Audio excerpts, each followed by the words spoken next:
Following the previous tutorial on the basics of V-Ray material properties, we're now going to be covering how to take our materials to the next level by using textures in combination with our V-Ray materials in Maya using V-Ray Next.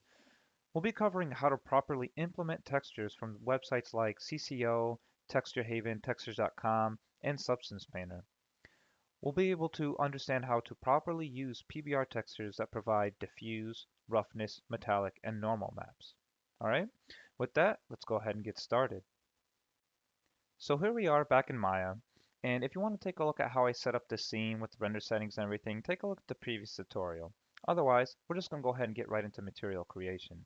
So I'll go ahead and start by opening up the Hypershade and creating a new V-Ray material. So here we are in our Hypershade, and I'm going to just simply select V-Ray material. You can see that that's added here to our node graph. And if I select the geometry here, you can either right click over the material that you just created or middle mouse drag that over and that'll apply it to the shader ball. All right, so I'll go ahead and just hold right click, assign material to selection, viewport selection, and I'm going to start off by making this a matte wood. Yeah, let's just call it matte wood. All right, so and if you have a lot of stuff in here, a lot of junk, just simply select the matte material you just named. In this case will be matte wood, and hit output connections. So now we can see us working primarily in the Hypershade. And what I want to do is start plugging in textures that we found online. All right. And if I go ahead and look online, there's a great site called CCO Textures or cc0textures.com, and it's free. And essentially, they've gone through and created a lot of custom materials. They've used Substance for a lot of this and photography and whatnot, and it's great. So if you want to support them, go ahead and please support them there. And Texture Haven also has a lot of good textures, just like HDRI Haven. So a ton of stuff, a ton of libraries that you can start downloading some materials. So if I wanted to do a wood, really grab any one of these woods here, and you can see that you're going to be given a lot of these materials. So you can go ahead, download this zip, and save the file and hit OK. Now I've already gone ahead and downloaded these uh, a lot of these textures. So in this case I have wood 25. All right, and you just go ahead, extract it. So we can go here and extract all, and then you can see now we have the color, displacement, normal, and roughness. We will be using all of these except displacement, all right? We're just going to stick to using color, normal, and roughness. Great. So if we head back to Maya, actually what I want to do is a really easy way, instead of manually going through here, hitting diffuse color, hitting the connections node, hitting file, and then now we can type in find the wood, what you can simply do, so I'll just go ahead and finish that, is go to your Windows Explorer, and this time I'm just going to grab my normal and roughness and just drag that right into the output connections, and there you go. It went ahead and just created the nodes for us as files, and we can go ahead now and just start plugging things in. All right, and I'll go ahead and just kind of arrange this with color. And what's nice is that it also names them properly. You can see here it has file, right? So I'm actually just gonna, just for the sake of consistency, copy and paste this here, and there we go. So we have color, which has been applied here. Now, the key thing to keep in mind is previously we've only looked at using glossiness value. Well, in here, if we look at this map, this is a roughness map, all right? So the thing is, you used to have to go in either into Photoshop or Maya, invert this, since glossiness is the invert of roughness and vice versa. Well, thankfully in V-Ray Next, there's now a use roughness, all right? So simply enable use roughness. You can see that glossiness now has turned into roughness, okay? Now with a roughness of 1, and so if I go ahead now and set the reflection color to white, look what happens. It's still completely rough. That's because we set this to use roughness. If you disable it and set it back to default, we get this pure gloss from glossiness, all right? So just be careful, understand what you're doing here. glossiness and roughness are the inversion of each other. So if we enable roughness and we want pure gloss, we have to set roughness to 0. All right.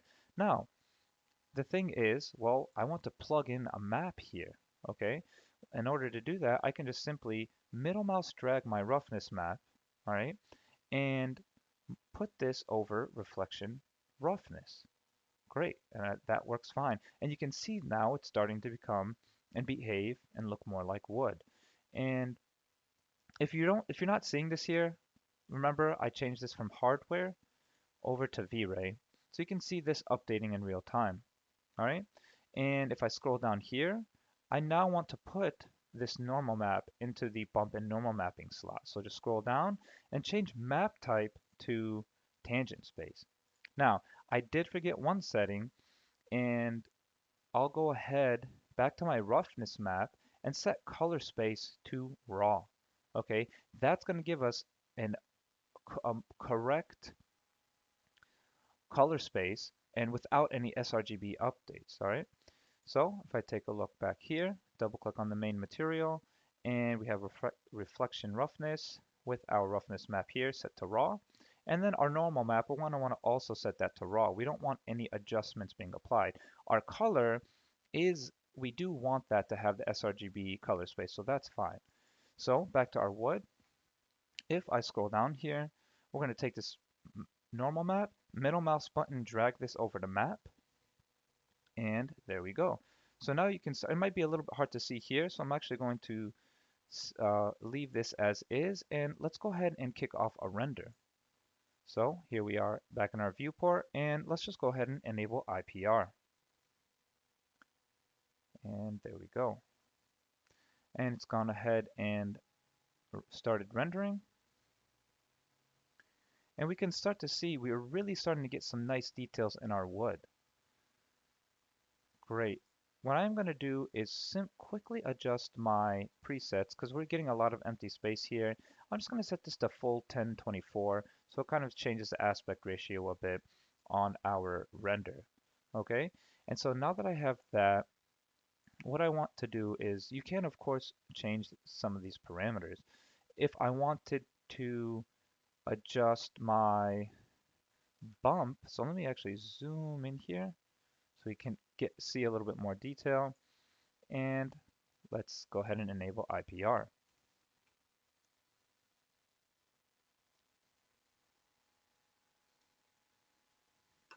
All right, great. So that's looking good. And we can see we're starting to get some good detail in here. And if you want, you can see under bump and normal mapping, we can increase the bump multiplier. So if we want our wood grain to pop out even more, we can increase this, let's just see something like 5. And now the grain is really starting to come out and become more apparent.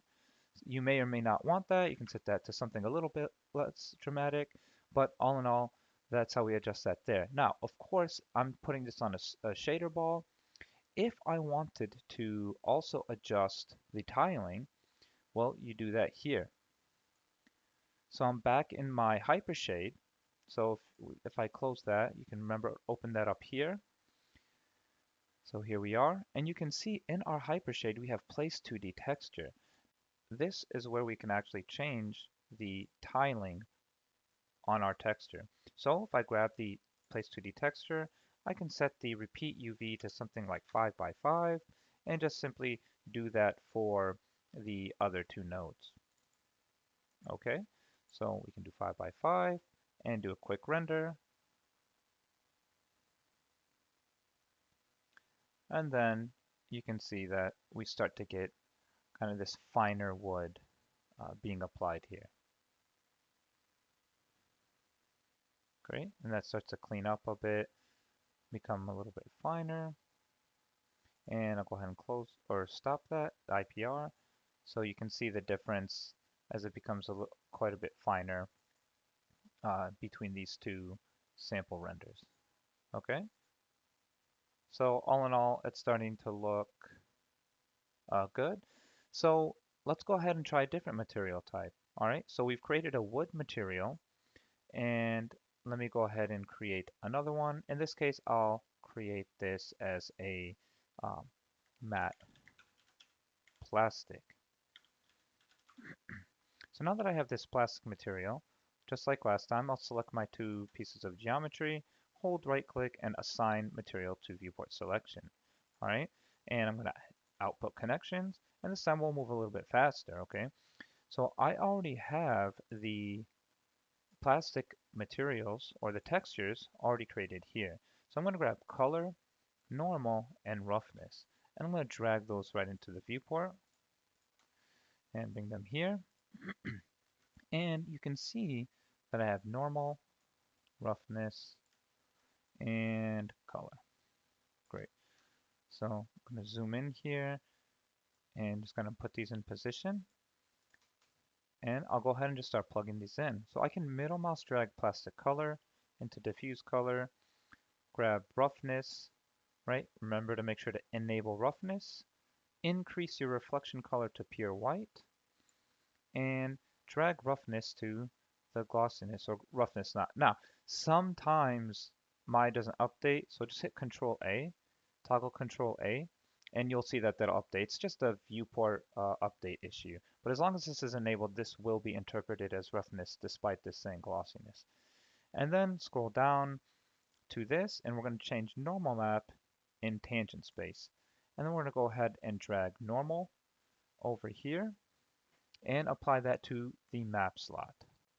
Now remember, it's already telling us, hey, this normal map has a color correction. This may lead to unexpected results. So just don't forget to head back to the normal map and set the color space to raw, and then do the same thing for roughness, set this back to raw. All right, so we have our material here, and I will go ahead and just do another render.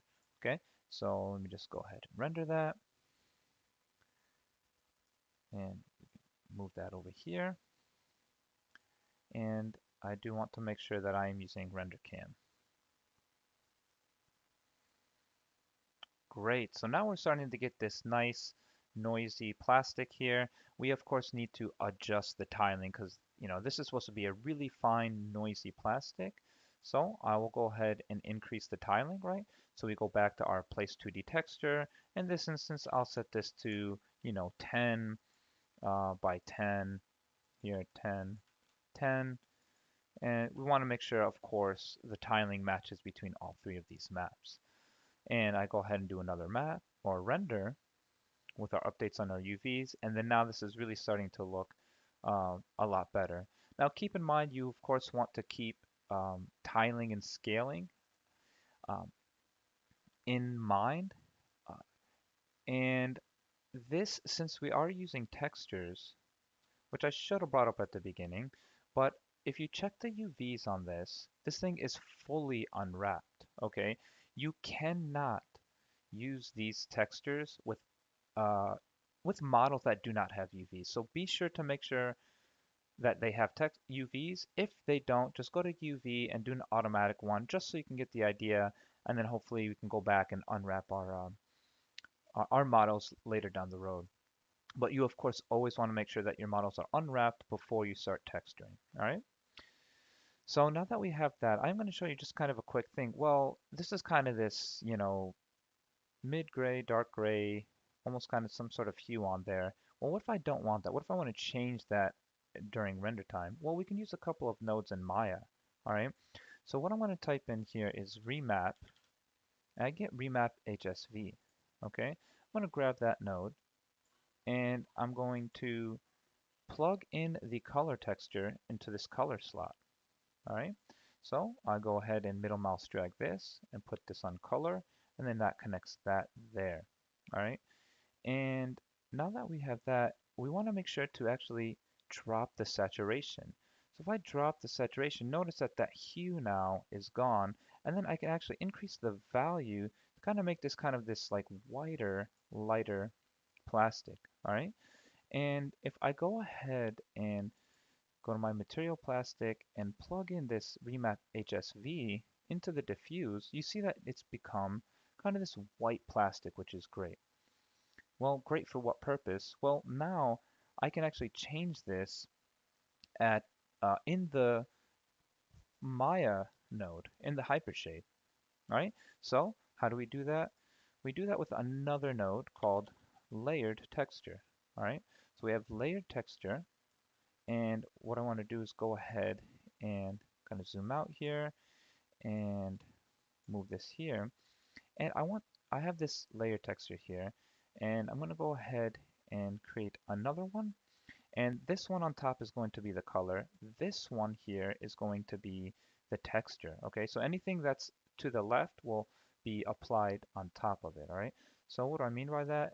Well, if I go ahead now and under color, middle mouse drag remap HSV, which is our white texture, you can see that that's plugged in there now.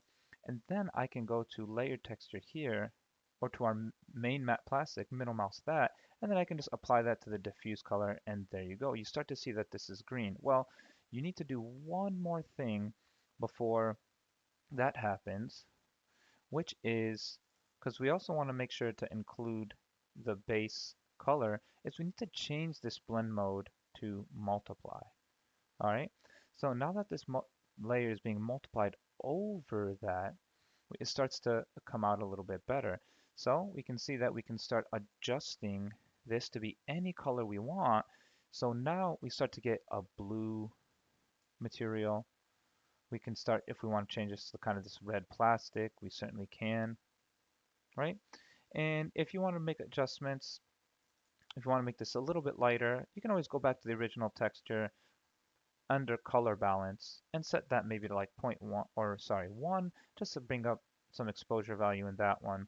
But all in all, we get kind of the results that we're looking for here, and you can always change this texture here. Remember, this is the remapped version there, and so this gives us a non-destructive procedural way. So you can create this, you can have this node here be your master node for plastic, and then change this layer texture however to any color you want within your scene.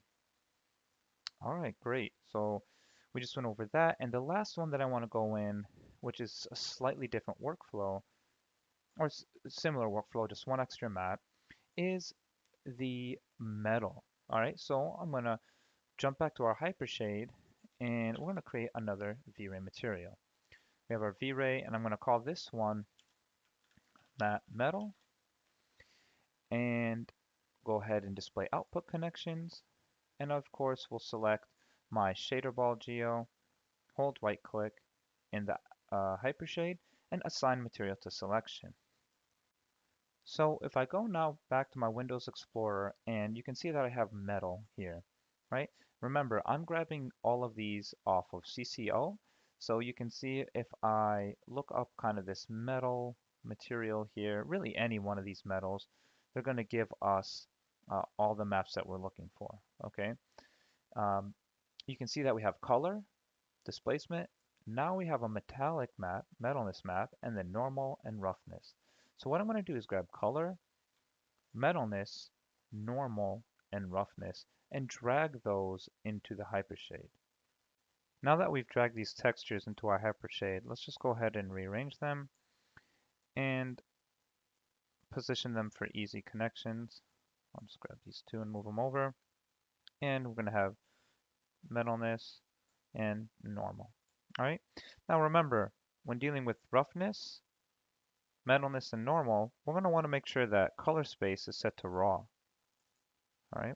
Because we want no color space adjustments to be applied here. The only one that should have it applied is color. That can stay sRGB. All right.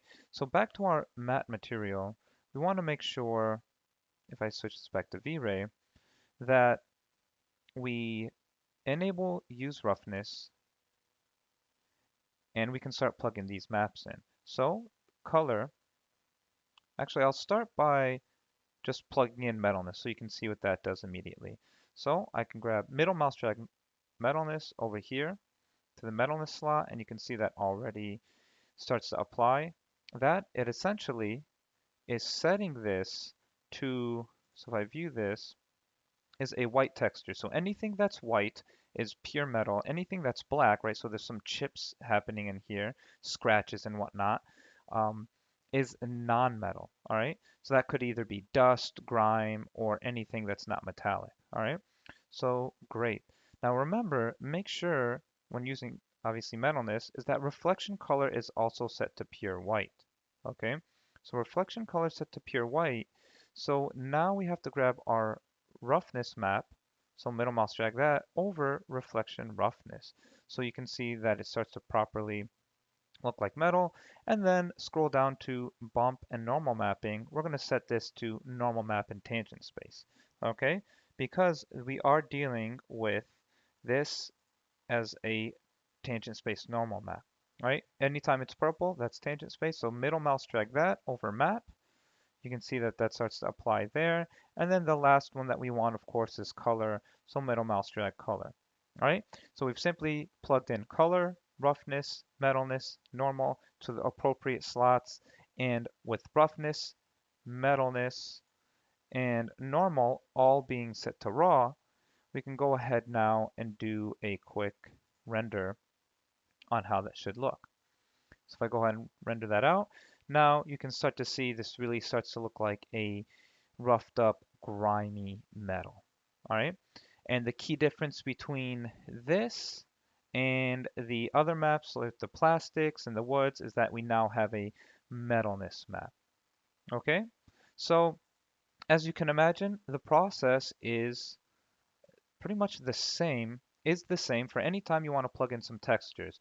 I went ahead and showed you how to then use a layered texture to change up the base color directly in Maya, so you don't have to do that in Photoshop. And anything else is just going to be the same process when dealing with PBR textures, which is great, right? The workflow has become completely streamlined, so you can create very realistic materials in a matter of seconds and minutes, really, for your entire scenes. Okay, so hopefully that was helpful. If you have any questions, be sure to put them in the comments down below. And as always, like and subscribe is always appreciated. So thanks everyone. Take care.